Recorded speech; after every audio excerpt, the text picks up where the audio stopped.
Namaste. This is X Communities. This is episode 1, and this is going to be a little bit different than Jack Colley's Black Book, if you have followed that. This is going to be quite a bit different. I'm not going to edit it.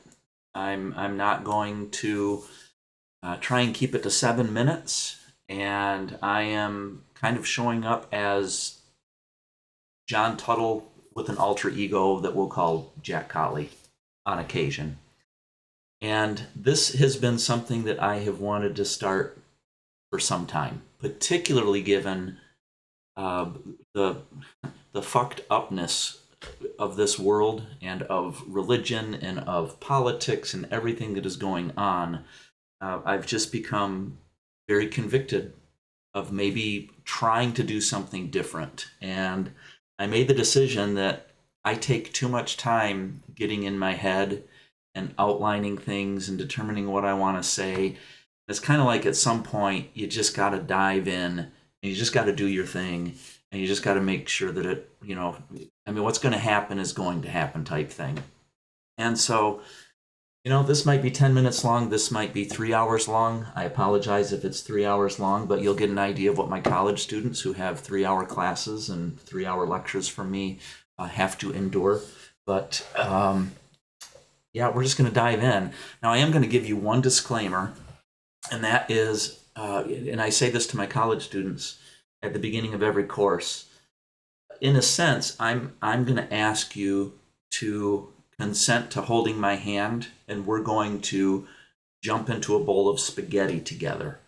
And what we're going to do is we're going to sink into the spaghetti together, and then the two of us, or the three of us, or whoever's watching this, we're going to slowly part the spaghetti and kind of figure out what's going on. That's kind of my approach to this. I'm much more of an artist than I am a scientist. I see patterns. I don't necessarily see details. And sometimes that can drive people crazy, and I hope that's okay. And so this is going to feel like we're jumping into a bowl of spaghetti. And hopefully, as I produce these videos, you'll start seeing the themes that I see, and it will hopefully mean something to you. And so we have this idea of X communities, and I like the X because I don't know what they should be called. And if you decide to start a community together that might follow these videos or use these videos to help guide you or whatever, come up with your own name. But the idea behind this is I think we need to pay attention to community. We need to pay attention to relationship. We need to pay attention to making the main thing the main thing, keeping the main thing the main thing. And so to that effect, we have just officially jumped into the bowl of spaghetti together, and we're going to start working our way through this. And I hope this will slowly come together for you. Another thing I will tell you is this. You're probably watching this on YouTube, would be my guess. YouTube has this really cool setting. You can set the video at 1.5 or 1.75. I encourage you to do that. So set the video at 1.5 or 1.75 and go somewhere where you can just close your eyes and take it in, where you can pay attention. Maybe you're driving and you can do it that way. Don't watch the video because there's nothing exciting to see anyway. You're going to continue to get the incredibly low production value that comes with Jack Colley's Black Book. The difference is I'm not going to edit it, and I'm not going to edit out the gaps and the spaces where I have to find the right word. This is just going to be a real-time type thing. All right, so I suggest putting the video at 1.5 or 1.75. So first of all, let's talk about where this all started. So I guess let's just start there. So there were two instances in my life, and I'm not going to go into detail, where I just decided to start over. I decided that, the religion and the politics and all of this stuff that I think kind of lends itself to the clusterfuck of a world that we're experiencing right now, I just decided that for me, I just needed to start over. And there were two instances, and I will slowly unpack them. I'm sure they'll come up through different episodes, where I just gave myself permission to give myself a blank slate. And one of the things through going through this process of starting over And I should also tell you this. Starting over for me meant I literally went to Thailand and experienced Buddhism. I literally went to India and experienced Hinduism. I literally went to Rome just a few months ago and experienced Roman Catholicism. So these are things that when I say I start over and I investigate, these are things that I go all in to investigate these things. And I'm very lucky to have a partner that is willing to do that with me. She's awesome, and it's just awesome to have somebody who is willing to kind of have these experiences with me. But anyway, what I've discovered is it matters where you start. So this is the first thing. So, well, I guess the first thing is give yourself permission to start over. So if this is like piquing your interest, the first thing I want you to consider is actually making the decision to start over.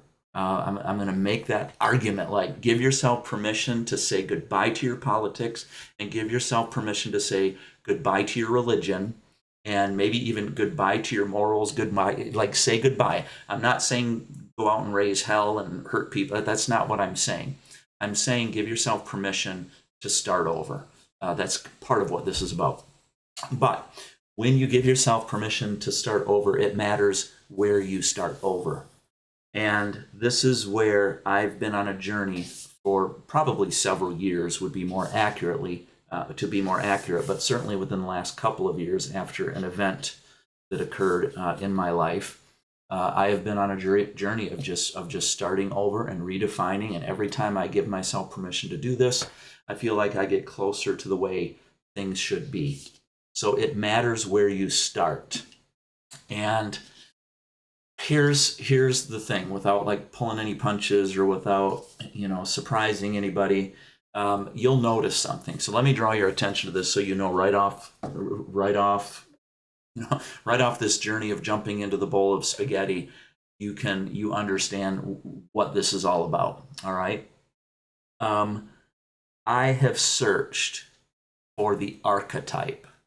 I have searched for the what's the thing in Indiana Jones, the cup. I've searched for this, the Holy Grail, I think is the word I'm looking for. I've searched for it. And I've searched for that archetype of where is the best starting point for understanding who we are as human beings, who we are as human beings that have to face our own mortality. Where's the best starting point? And this is where I have literally gone to India, literally gone to Thailand, literally gone to Rome, and I have experienced what a lot of people would consider the starting points.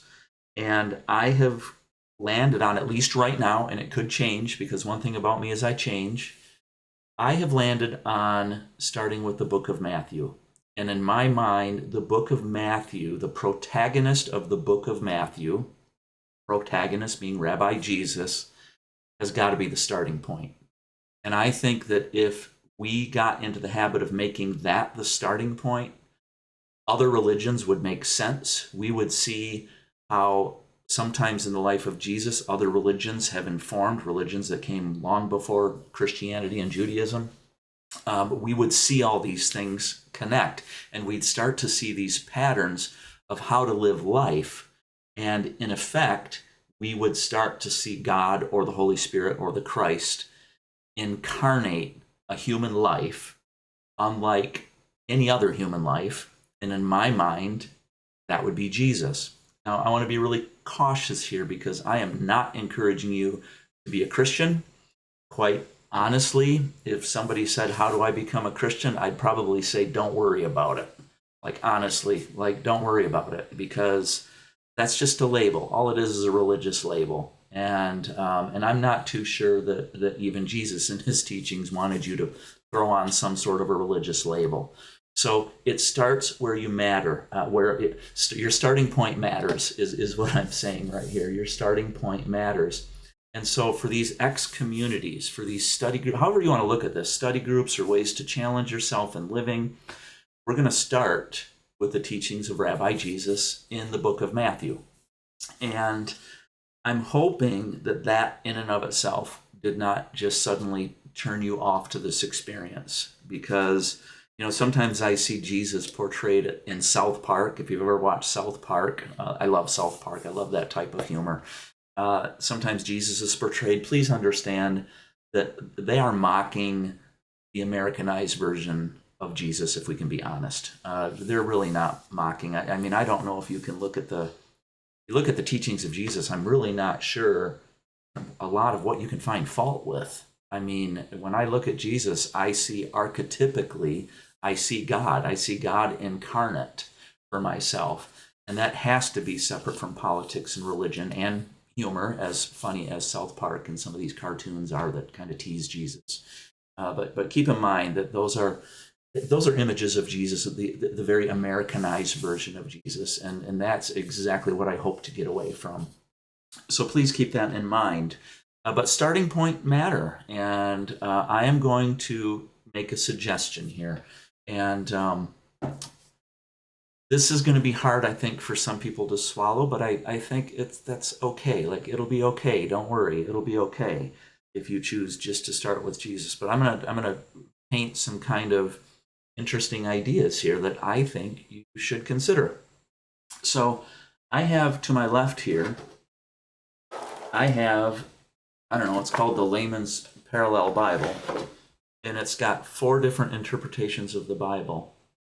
And then I've got a bunch of other Bibles that are in different contexts, and then I have this app thing, because I find that when I study some of this stuff, it's like I want to see how different people interpreted it, because if I can get together 100 different scholars and see what words they use and things like that, and I can kind of see the theme, it's like I've probably landed on something significant. But here's what I'm going to suggest, because starting point matters. And I think there's way too many people who have made the starting point the Bible. And I have a very mixed relationship with the Bible. There's a part of me that wishes the Bible would just go away. And there's a part of me that looks at it as being very valuable. If we start at the right point, it can be very valuable.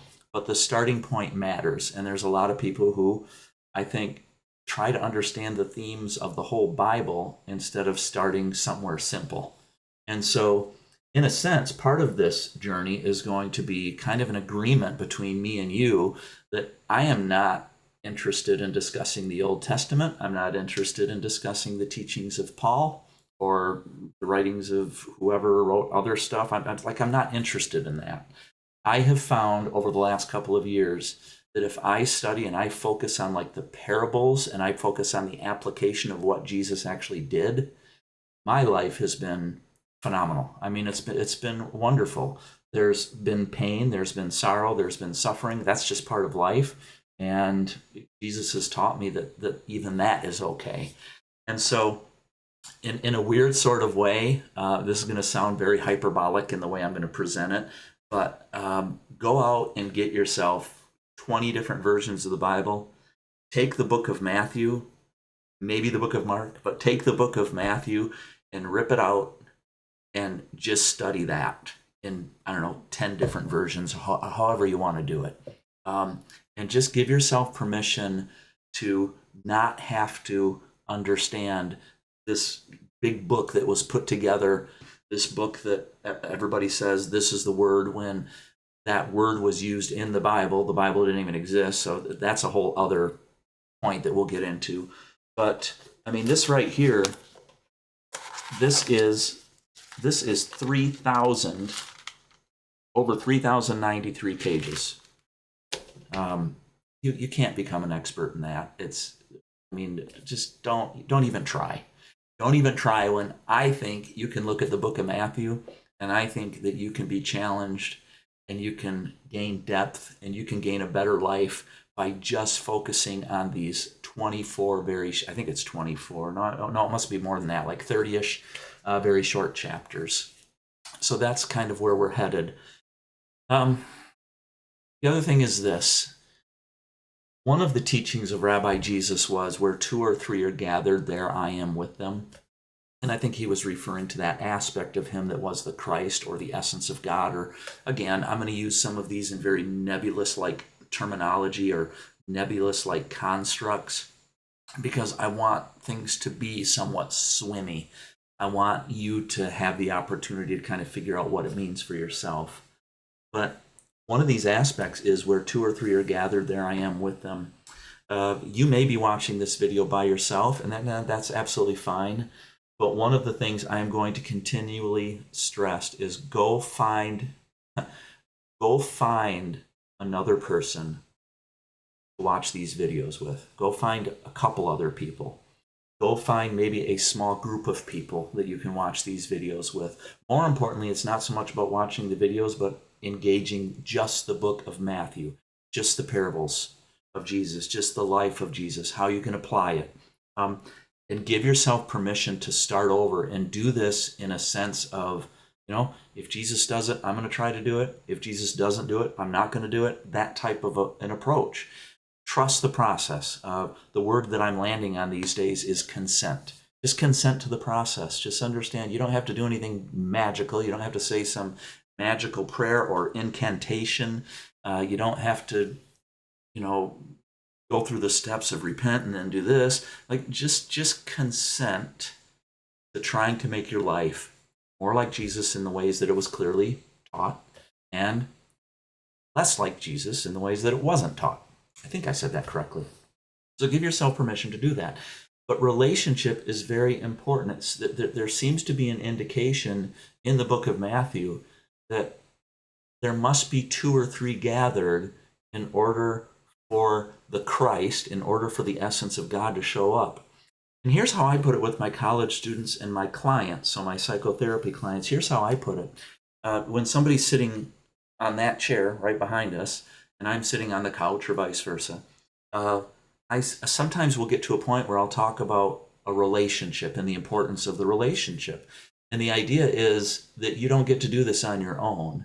And we live in a culture and in a society where we do everything on our own, or a lot of stuff on our own, right? I mean, we interact with people online. Well, you're really alone. I mean, you're really not interacting with somebody in person. It's a very different experience. Even date online, to the point that you must understand that all you're doing is you're responding to an advertisement. Somebody has put this what do you call it? This, I don't know, I call it an application. This profile is the word I'm looking for. Somebody puts this profile out there, and it's basically a big advertisement, like, this is what I have to offer you. And it's not organic, it's not real. And then you go out, and then you meet this person, and then within a few days you're sleeping together, and it's like you've gone from this advertisement to what should be a full relationship before you experience certain things. And it's like you've done that in the span of 3 days. And some people do it intentionally. Some people basically say, I'm not interested in the relationship, I'm just interested in having a good time. Basically, I'm interested in a one-night stand. That's not what this is about. And I think the importance of 2 or 3 people gathering, or a small group of people gathering in a dedicated space to figure out how you're going to do life together. And then how you're going to do life together is going to be defined by only the archetype of Jesus, only the Jesus archetype, only the Christ, only the essence of God. That's the only thing that's going to define these communities. And you're going to say, we're not going to let the Old Testament, we're going to focus on one thing, and we're going to do it well, and we're just going to try it, and we're going to see where it goes, type thing.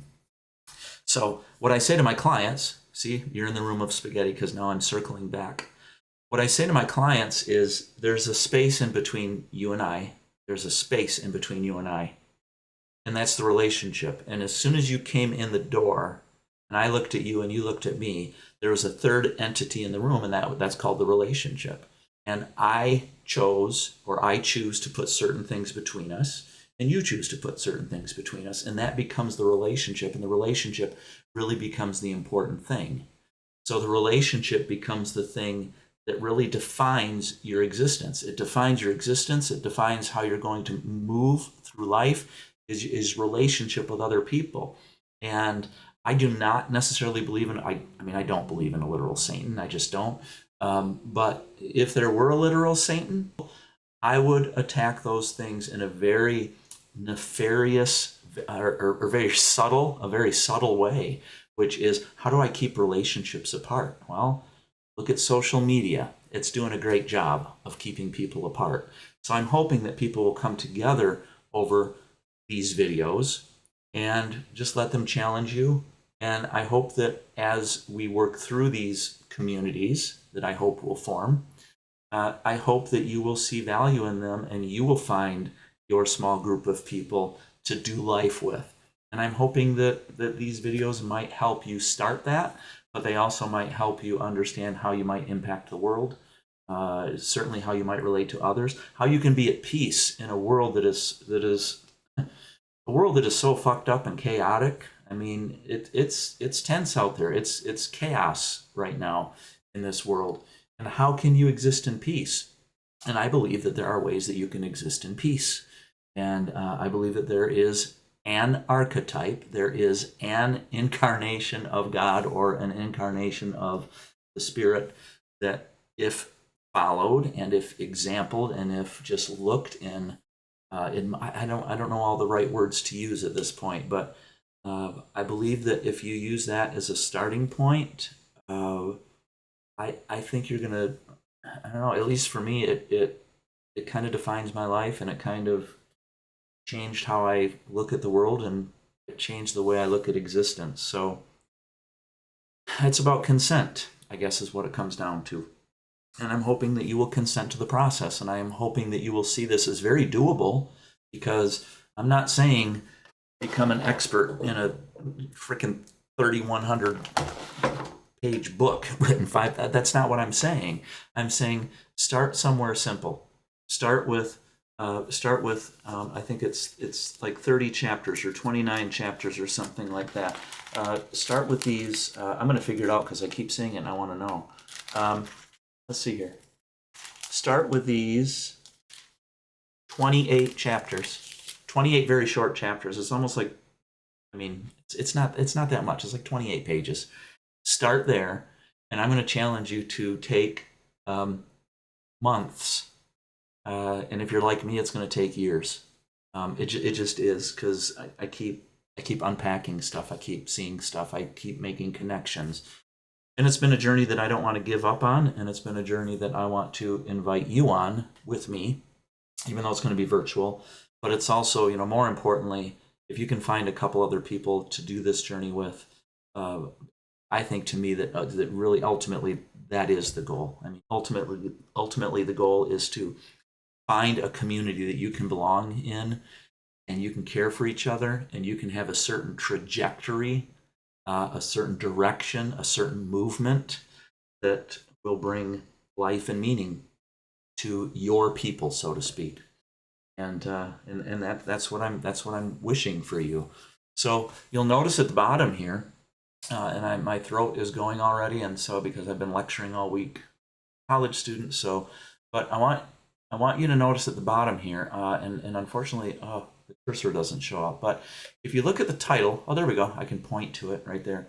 You notice the title of these. You have episode 1 up at the top, and then notice right down here it says M.1.1.A. So my vision for this, as you connect with people and you start with a blank slate and you just consider the book of Matthew and nothing else, my goal is to have some sort of a organization system that will help organize these videos, so that if the point comes where I cycle back to chapter 1, if that point comes, I'll be able to have, for example, M.1.1.B. So something that adds to Matthew 1:1. So I hope that makes sense, how those little labels are going to work. And I don't have a lot to say about Matthew 1:1. Well, actually, I do. I've already said a lot, actually. But here's where I want to start with this. Matthew 1:1 through verse 17. These are verses that I used to always skip. And quite frankly, I still skip them. It's these genealogies that kind of says, okay, this person made a baby, had this person had this person, that, blah, blah, blah, blah, blah, all the way through there. And then they have certain stopping points, like like one of the stopping points is King David, and then the other stopping point, I think, is probably Abraham. I don't know, but anyway, it's all in there, and then it kind of traces the lineage of from Adam to Jesus or whatever. And I thought to myself, that seems like pretty useless information. I don't know what people are going to get out of that. I don't know that you're going to read, verses 1 through 17 and be like, oh, this changed my life and now I know what to do. But here's my conclusion, which I've already talked about. I think that the reason the genealogies are included, even though they're boring, is that's the starting point matters. It matters where this happened, that context matters. And I do think context matters. But as I read these names, what I'm going to argue is this. What I'm going to argue is that, from the beginning of time through history, is this pattern. There's this playing out. There's these different figures in the Old Testament and so on and so forth. And before the Old Testament, there was, some of the Hindu ideas and things like that. So, throughout history, this has been playing out for some time. And I do like the idea of looking at the Bible as an entire narrative and seeing the different flow and things like that. The problem is that most people can't entirely understand the whole story. It's just too complex. It's too sophisticated. And so even with chapters 1 through, or verses 1 through 17, starting point matters. And I'm almost wondering if verses 1 through 17 basically say, okay, there was a beginning, and here we are at this point right here, and this point is going to be the starting point. I don't believe it's the ending point.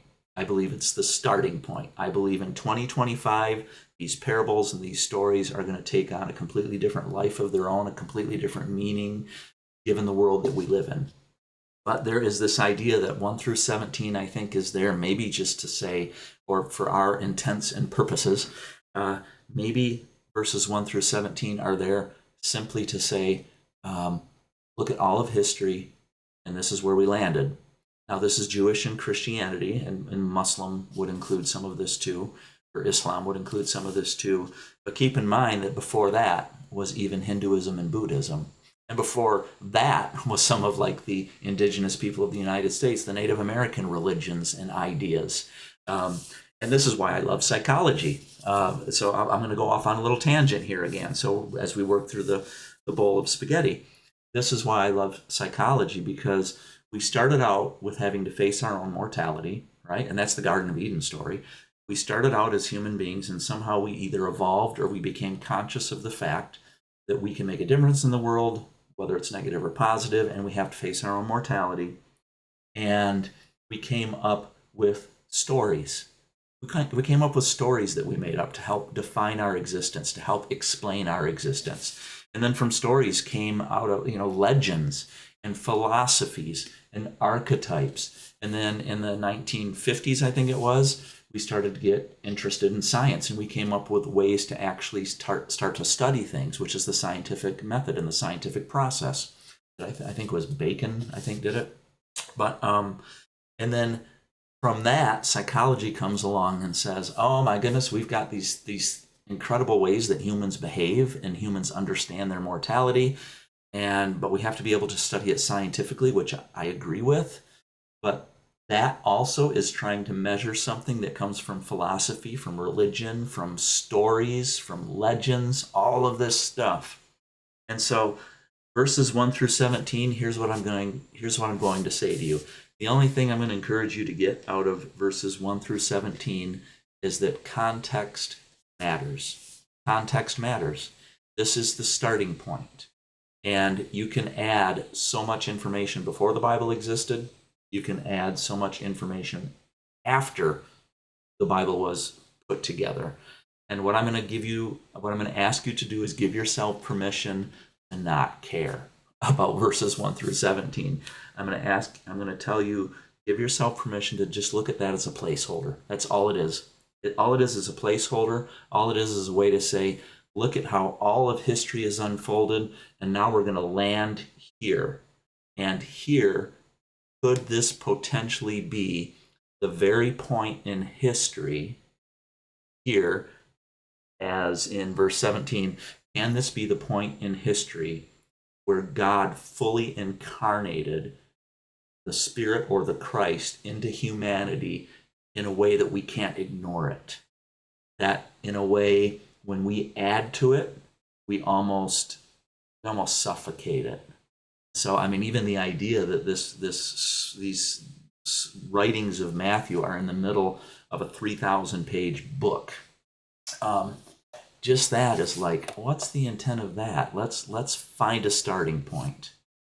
And that's where I have landed personally, and that's the journey I'm asking you to go on. Is I'm asking you to consider giving yourself permission to consent the teachings, the parables, the life of this archetype of Jesus, and to experience and see what happens, and give yourself permission to excuse yourself from religion for a while.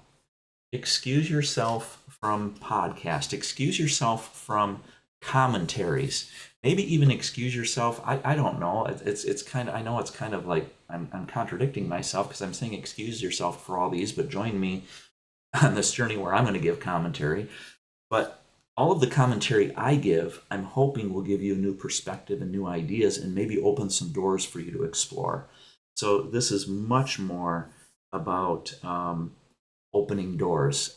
So yeah, I don't know what else to say about that, but give yourself permission. And I'm not saying don't go to your religious communities or anything like that, but you personally, with several other people, give yourself permission to allow this to guide you for a while. These words that I'll give commentary on, but give yourself permission to take a break from all of the outside influences, politics, religion, things that try to teach you things and stuff like that. Give yourself permission to start with the book of Matthew and just be with it and sit with it. And we're going to keep bringing things in about how you can do that. Hopefully get the most out of it. To the point, if you're like me, it's been 2 years and I'm still in the book of Matthew. I did just start the book of Mark on chapter 4 here on my card. But yeah, so join me if you want. Click like, follow these episodes, and I hope this is a good experience for you. All right. Namaste, my friends. We'll end the same way. Namaste, my friends.